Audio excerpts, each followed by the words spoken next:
शुक्रवार व्रत कथा। श्री संतोषी माता की जय। क्या आपने कभी सोचा है कि एक साधारण सी स्त्री जिसके पास न धन था, न कोई सहारा, न आंसू पोंछने वाला कोई अपना, वो केवल एक दिन के व्रत की शक्ति से अपना सब कुछ वापस पा सकती है?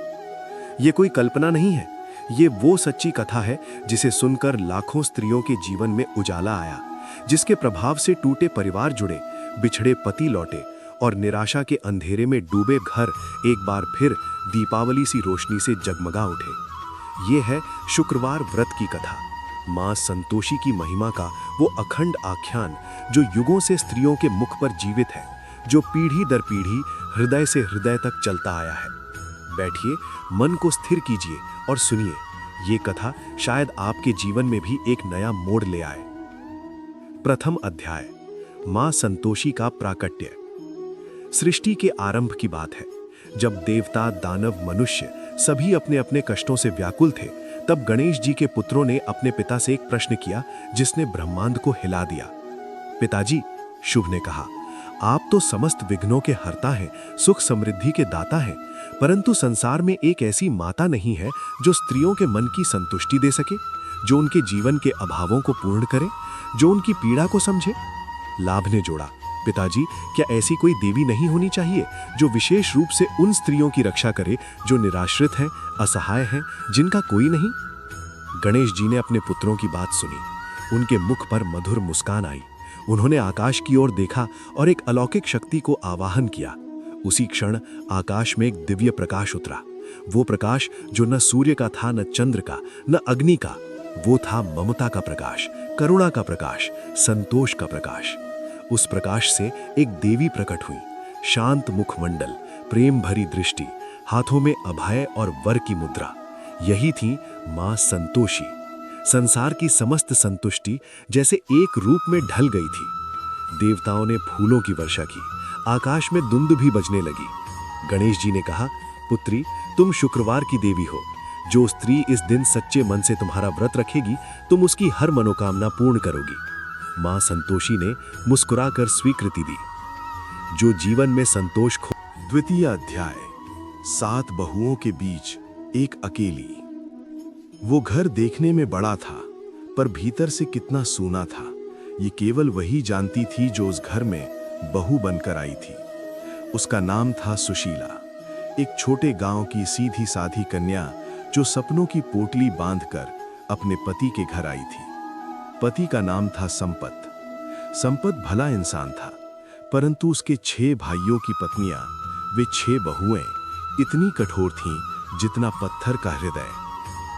सुशीला सूर्योदय से पहले उठती, सारे घर का काम करती, सबके लिए भोजन बनाती, पर उसे खाने का अवसर तब मिलता जब सब खा पीकर थाली खाली कर देते। उसके हिस्से में जो बचता वही उसका भोजन था। जेठानियां उसे ताने देती, देखो इसे कैसे बेशर्मी से खाती है। सास का व्यवहार पत्थर से भी ठंडा था। सुशीला रोती तो थी, पर अकेले में। वो जानती थी कि उसके आंसू देखने वाला कोई नहीं।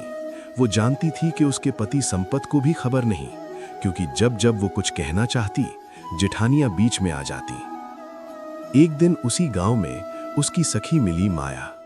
माया की आंखों में एक अजीब सी शांति थी, मुख पर एक सुकून की रेखा। सुशीला ने पूछा, माया, तेरे जीवन में ये सुख कैसे आया? पहले तो तू भी मेरी ही तरह दुखी थी।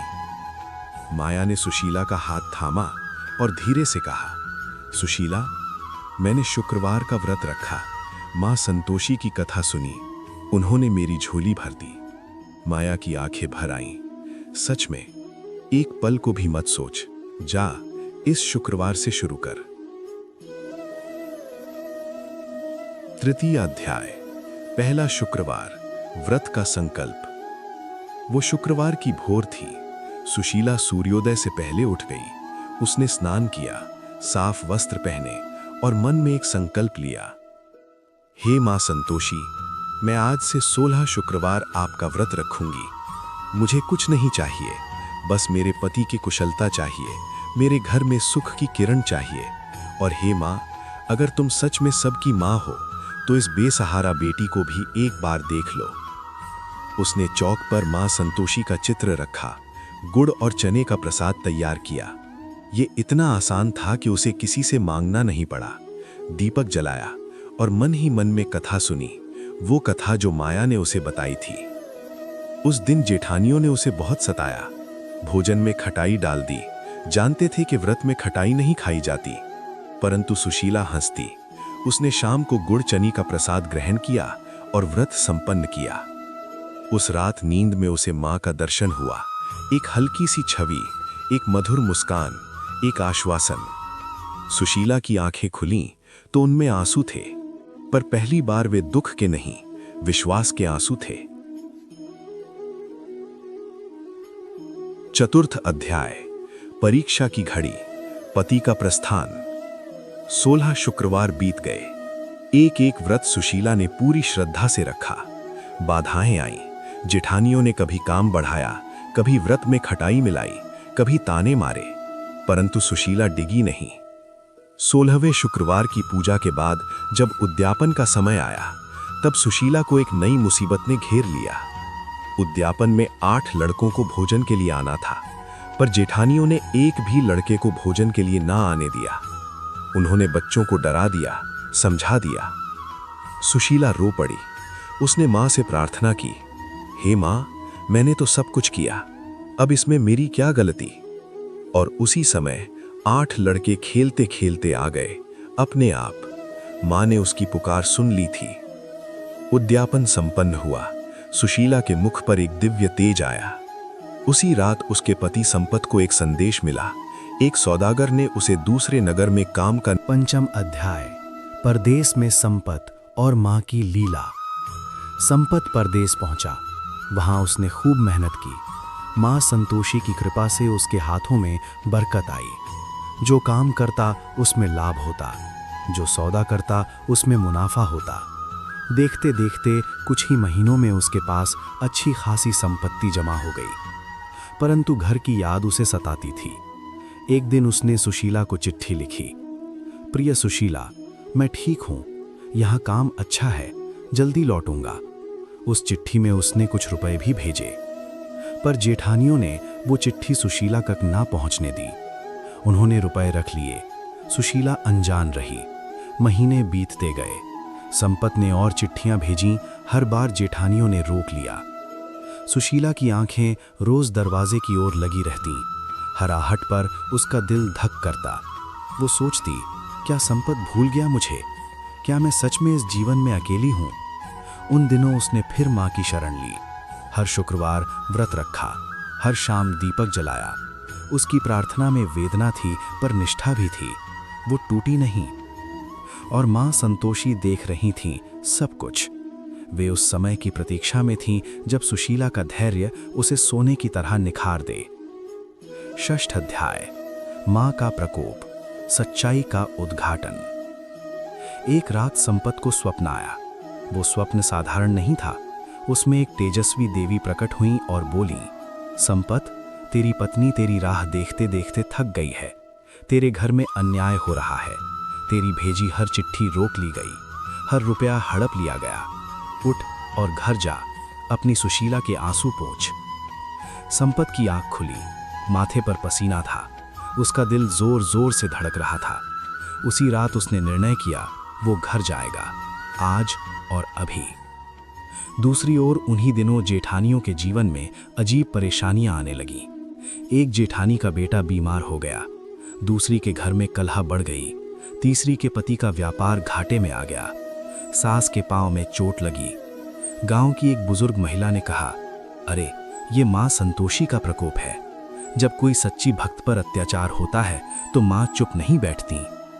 जेठानियां घबरा गईं। उन्होंने आपस में सलाह की, एक दूसरे की ओर देखा और धीरे धीरे सच्चाई उनके सामने आई। जो उन्होंने सुशीला के साथ किया था वो अन्याय था। उस अन्याय का फल अब उन्हें भोगना था। सप्तम अध्याय, पति का लौटना, खुशियों की बारिश। वो शुक्रवार का दिन था। सुशीला मां के सामने बैठी थी, आंखें बंद, हाथ जुड़े, होठों पर प्रार्थना। तभी बाहर से एक आवाज आई, सुशीला। वो आवाज, वो परिचित, प्यारी, बहुत दिनों से ना सुनी हुई आवाज। सुशीला के हाथ थरथराए, उसकी आंखें खुली। वो उठकर दरवाजा खोला और सामने था संपत। धूल भरे कपड़े, थकी आंखें, पर मुख पर वही मुस्कान जो वो बरसों पहले देख चुकी थी। दोनों की आंखें मिलीं, शब्द नहीं थे, आंसू थे, और वे आंसू किसी भी शब्द से अधिक कह रहे थे। संपत ने सुशीला को सब बताया, स्वप्न की बात, मां संतोषी का संदेश, परदेश में कमाई हुई संपत्ति। सुशीला आकर मां के चित्र के सामने माथा टेका। उसके होठों पर बस इतना था, मां, तुमने देर की पर अंधेर नहीं की। उस दिन घर में उत्सव था। संपत ने जेठानियों की सच्चाई जानी। वे शर्म से पानी पानी हो गईं। सास ने सुशीला से माफी मांगी और उस घर में जो बरसों से कलह थी वो एक ही दिन में शांत हो गई। मां संतोषी की महिमा अपरंपार है। देर है, अंधेर नहीं। जो सच्चे मन से मांगता है वो जरूर पाता है। अष्टम अध्याय, उद्यापन और मां का आशीर्वाद। संपत के लौटने की खुशी में सुशीला ने मां संतोषी का भव्य उद्यापन किया। उसने गांव के 8 निर्धन बालकों को बुलाया, उन्हें भोजन कराया, वस्त्र दिए। उसने मां के मंदिर में गुड़ चने का विशेष भोग लगाया। उस दिन पूरा गांव आया। लोग देखकर आश्चर्यचकित थे कि जो स्त्री कल तक फटे वस्त्र पहनती थी, आज उसके घर में इतना आनंद कैसे? जो घर कल तक कलह का घर था, आज वो उत्सव का घर कैसे बन गया? सुशीला मुस्कुराती थी और कहती थी, मां संतोषी की कृपा।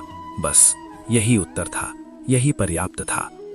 मां संतोषी ने उस दिन न केवल सुशीला को आशीर्वाद दिया, बल्कि उन जेठानियों को भी, जो पश्चाताप से भर गई थीं। मां किसी से बदला नहीं लेती, वे केवल सत्य की रक्षा करती हैं। जो अन्याय करता है वो अपने कर्म का फल पाता है, और जो सहता है वो मां की कृपा पाता है। नवम अध्याय, मां संतोषी व्रत की विधि। मां संतोषी का व्रत अत्यंत सरल है। इसमें ना अधिक धन चाहिए, ना कोई विशेष सामग्री। ये व्रत उन सब के लिए है जो सच्चे मन से मां को पुकारते हैं। व्रत का प्रारंभ किसी भी शुक्रवार से किया जा सकता है। व्रत 16 शुक्रवार तक चलता है। व्रत में प्रातःकाल स्नान करके स्वच्छ वस्त्र पहनकर मां संतोषी का चित्र या प्रतिमा के सामने दीपक जलाना होता है। गुड़ और चने का प्रसाद अर्पित करना होता है। कथा सुनना या पढ़ना अनिवार्य है। व्रत में खटाई अर्थात इमली, आम, नींबू, दही और अन्य अम्लीय पदार्थ वर्जित है। घर के अन्य सदस्यों को भी उस दिन खटाई ना खाने देना उचित है। यदि व्रत के दिन अनजाने में खटाई खा ली जाए तो मां से क्षमा मांगकर अगले शुक्रवार व्रत रखना होता है। 16वें शुक्रवार को उद्यापन करना होता है। उद्यापन में 8 लड़कों को खाना खिलाना होता है और उन्हें दक्षिणा देनी होती है। प्रसाद में गुड़ और चना ही उचित है। उद्यापन के बाद व्रत पूर्ण होता है। यदि मनोकामना पूर्ण ना हो तो व्रत जारी रखना चाहिए। मां संतोषी अपने भक्त को कभी निराश नहीं करती, पर वे समय देखकर कृपा करती हैं। दशम अध्याय, मां संतोषी की आरती। जय संतोषी माता, जय संतोषी माता, अपने सेवक जन की सुख संपत्ति दाता। सुंदर चीर सुनहरी मां धारण किए हो, संतोषी मां तुम जग की पालक हो। जय संतोषी माता, जय संतोषी माता। एकादश अध्याय, व्रत की महिमा और फल। शुक्रवार का व्रत केवल एक धार्मिक अनुष्ठान नहीं है, ये एक मानसिक और आध्यात्मिक यात्रा है। जब हम हर शुक्रवार मां के सामने बैठते हैं, जब हम अपनी इच्छाएं उनके चरणों में रखते हैं, तो धीरे धीरे हमारा मन शांत होने लगता है। हमारी चिंताएं हल्की होने लगती हैं। हमें विश्वास आने लगता है कि कोई है जो सुन रहा है। मां संतोषी का व्रत रखने वाली स्त्रियां बताती हैं कि इस व्रत से न केवल उनकी मनोकामनाएं पूर्ण हुईं, बल्कि उनका स्वयं का स्वभाव बदला। वे अधिक धैर्यवान हुईं, अधिक क्षमाशील हुईं। जब मां की भक्ति में मन लगने लगता है, तब संसार की छोटी छोटी परेशानियां बड़ी नहीं लगती। शुक्रवार शुक्र ग्रह का दिन है। ज्योतिष शास्त्र में शुक्र को सौंदर्य, प्रेम, सुख और समृद्धि का कारक माना गया है। इस दिन मां लक्ष्मी और मां संतोषी की उपासना से शुक्र ग्रह का शुभ प्रभाव बढ़ता है। घर में सुख शांति आती है, दाम्पत्य जीवन मधुर होता है और धन धान्य की वृद्धि होती है। जो स्त्री ये व्रत श्रद्धा से रखती है, उसे मां संतोषी का विशेष आशीर्वाद प्राप्त होता है। उसके परिवार में कलह का नाश होता है, बिछड़े हुए प्रियजन लौटते हैं, रोगियों को स्वास्थ्य मिलता है, संतान की कामना पूर्ण होती है, व्यापार में उन्नति होती है। उपसंहार, ये कथा आपके लिए भी है। सुशीला की कहानी समाप्त हुई, पर मां संतोषी की महिमा की कहानी कभी समाप्त नहीं होती। आज भी लाखों स्त्रियां हर शुक्रवार मां के सामने दीपक जलाती हैं। आज भी दूर दराज के गांवों में, शहरों के छोटे छोटे घरों में मां की कथा सुनाई जाती है। और हर बार जब ये कथा सुनाई जाती है, तब एक नई सुशीला को शक्ति मिलती है। शायद आप भी उन्हीं में से एक हैं। शायद आपके जीवन में भी कोई कठिनाई है, कोई दर्द है, कोई प्रतीक्षा है।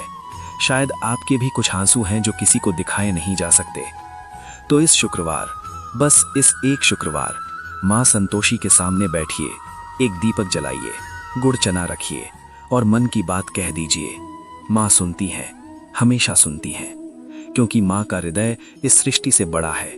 उसमें सबके लिए जगह है, आपके लिए भी। इति श्री संतोषी माता व्रत कथा संपूर्णम। जय मां संतोषी, जय मां लक्ष्मी, जय शुक्रदेव। ओम संतोष्याय नमः। ये कथा जो श्रद्धा से सुने, सुनाए या पढ़े, उसके घर में सदा सुख शांति बनी रहे।